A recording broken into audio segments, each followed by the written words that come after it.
This portion of the John Fredericks Show is brought to you by Hargrave Military Academy. Attend an educational and informative open house event at Hargrave Military Academy in Chatham, Virginia. For more information, visit online at hargrave.edu. Hargrave Military Academy. Build his future. When does Ted Cruz got to go to the bathroom? I think Senator Kaine should just go down there, get him like this humongous glass of water like Paul Ryan had in the debate. He'd have to pee, and that'd be the end of the filibuster. We could all go home.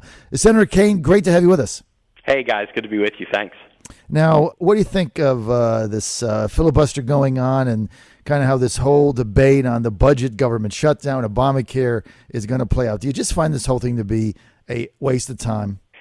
John, it is real unfortunate, and it is imposing needless stress on people's lives and threatening the economy. We had a hearing of the Budget Committee yesterday, had three economists representing both the Democratic and Republican viewpoint, and they all three agreed when I asked them these questions. Would a government shutdown under current conditions hurt the economy? They all agreed that it would. Is even the threat of a shutdown harmful to the economy? They all three agreed yes to some extent. I then asked them, would defaulting on America's debt hurt the economy? They all three agreed it would be a significant harm, and is even threatening to do so harmful to the economy, and they all three agreed. There is no reason that we should be threatening to shut down the government that has been the government of the greatest nation on earth for 237 years. We're at the 150th anniversary in November of the Gettysburg Address, and you remember how Lincoln ended it. Yes. We need to resolve that government by, of, and for the people shall not perish from the earth. Not for a second, not for a day, not for a week, not for a year, not forever. Those who want to promote a shutdown are really going contrary to our interests. And the thing that I find interesting is if somebody tried to shut down our government as an external threat, a terrorist attack, somebody sending anthrax to Congress, the American public would rise up and oppose it with every ounce of energy. This is a shutdown effort that is being promoted by a faction of elected members of the United States Congress. It is very unfortunate. And frankly, it's unnecessary because, as I asked Senator Cruz last night, he actually was laying out some of what he would do to reform the healthcare system, and he had some good ideas. I asked him, have you introduced those in a bill? No, I have not. I've not been here long enough. We're going to work on it. I said, well, will you consider introducing it as a bill? I will consider it.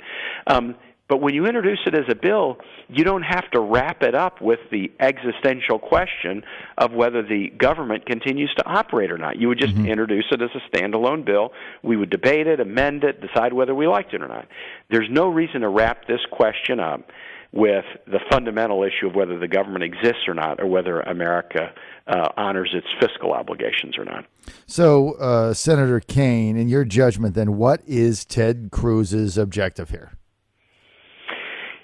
You know, the simplest way to state it, he's making known his opposition to the Affordable Care Act. He's trying to engender popular support for his position. And it seems to me that he's trying to shame some on the Republican side in the Senate to join him because, as you know, John, I'm sure you've been talking about this, and right now the Senate Republican caucus is overwhelmingly against his position, not because they love the Affordable Care Act. I think all of them voted against it, but because they think a government shutdown is not the right venue to have the discussion. You go to the Health Committee and you put in a bill, or you go to the Appropriations Committee and debate about what the funding level should be, but you don't threaten a shutdown of the government of the United States. It certainly seems like a somewhat nefarious alternative to some other options that could be out there, no question. Speech at the UN by President Obama yesterday. Did you get anything out of that? You know, I don't think it was new ground. I think the president, pretty much laid out the position. The way I kind of summarize it is, we have to maintain strength as a country and as a world in a number of spheres. We have to have military strength. We have to have strength of our moral example around international norms like don't use chemical weapons, but we also have to have diplomatic strength. And the UN has had, it is a tribute to America's nobility that there is a United Nations. President Wilson's idea of a League of Nations cratered because the U.S. wouldn't join it. FDR started a plan to build this place where we could settle disputes among nations. It's had a track record that's kind of been a little bit mixed. until recently on this issue of Syria. The UN Security Council has stood aside and allowed Russia to veto efforts to uphold basic human rights norms. But it does seem, in light of the events of recent weeks, Russia coming to the table to enforce the Chemical Weapons Convention against Syria and put weapons under international control. Iran with an electorate that's engaged in choosing a different path, deciding they want to re-engage with the international community, potentially around nuclear disarmament. I hope that there's a new age of vigorous diplomacy, and it's not just the U.S. out there trying to uphold these international norms, but the UN does it as well. And I think the president challenged the UN on that yesterday. There's some hopeful signs out there. Not, too early to tell whether they'll pan out. But this could be an age where diplomacy really comes back to the fore. And if that's so, that's good for the whole world. Senator Kaine, do you believe, from your position on the Senate Committee on Foreign Relations, that President Obama should indeed sit down and meet with the new president of Iran one-on-one, or do you think that sends the wrong signal? John, I don't consider myself a real expert on the way you do the negotiation. I definitely think that the United States should engage with Iran over its statements that it does not want to pursue nuclear weapons. Absolutely, we should engage. Now, whether we engage through diplomats, whether we engage through intermediaries, whether we engage through international institutions like the Security Council, with the opening that we have, remember President Ahmadinejad, a Holocaust denier who is very bellicose about nuclear weapons programs.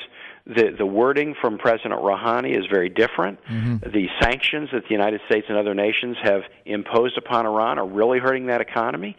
And the public spoke out loud and clear in the elections in the summer. There is a diplomatic opening, and we would be foolish not to pursue the opening. Exactly who pursues it? That's for folks above my pay grade to figure it out.